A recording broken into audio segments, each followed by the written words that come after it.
Hello, Jim here again on the Contrary Fuchsia with another plant of the week. This week we have Hamamellis, Hamamellis mollis. Hamamellis is a really interesting plant. Like Mahonia that I spoke about last week, it flowers in the winter when you don't expect anything else. And unusually, unlike the Mahonia, it flowers on stems that have no leaves on them. So it's really kind of strange looking plant. When you look at it, no leaves, nothing at all, nice bare stems and these beautiful flowers kind of hanging out of them. Not flowers you might typically think of as flowers. They look like a cluster of really thin petals or sepals coming out from the base of the stem. But they are magnificent. They really are lovely. Yellows and reds is usually the colours you get depending on the variety, depending on the species. And the scent from them is just heavenly. It's a beautiful plant. The name Hamamellis comes from, normally plants come from Latin, but Hamamellis comes from Greek. Hama is together at the same time, and that alludes to the fact that it flowers and it has fruit capsules from last year, seed capsules from last year, still on the branches. So that's that element of it. And the mellis, or the melon, is actually where the word comes from, is the fruit that you'll see on the plant. So Hamamellis is where, and it's Greek in origin rather than being Latin as we normally see with plant names.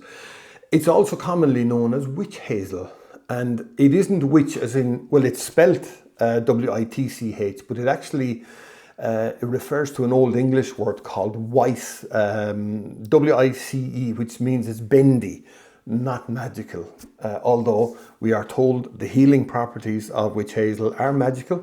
Some people swear by it. If you go to the health food shops, they promote it a great deal, and it does seem to work. And it's a real, for small cuts and wounds, it stings like hell when you put it on, but it really works as an antiseptic. It cleans out. The hazel part of the common name refers to the leaves that look like they're hazel leaves. They're not, and it's not in the same family either. Hamamellis is a plant, or Hamamellidaceae is a plant family that is unique to Hamamellis, and it's going through huge changes over the last few years. This is kind of, going much deeper into plant and botany, but plants have plant families, and at times botanists will change a plant family name, and that's because they discover characteristics or they discover things about it that kind of remove it from the plant family that it's in, and they put it into another one. So Hamamellis is kind of going through that at the minute. And it has changed over the last few years. Now, it doesn't happen overnight. These kind of things take ages and ages and ages. So Hamamellis is going through that. So Hamamellis mollis. Hamamellis is the genus of the plant. Don't forget that video that I did on naming plants, botanical names on plants.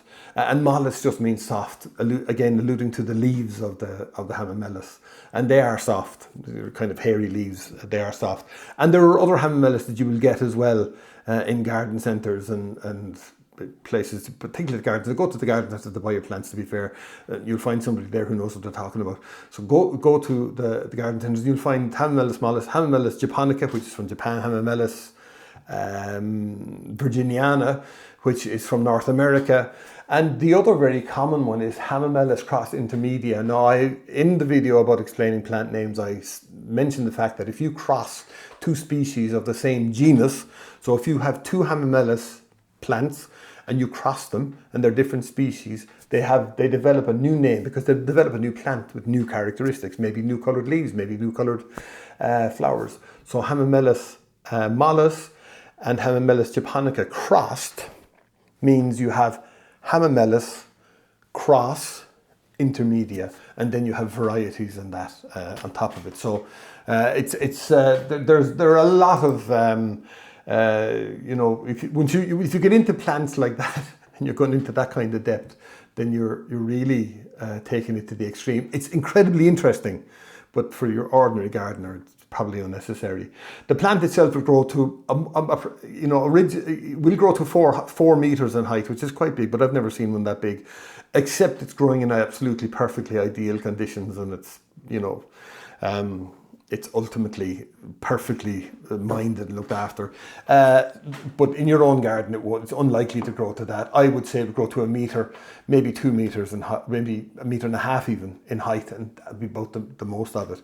You will be rewarded because of that scent.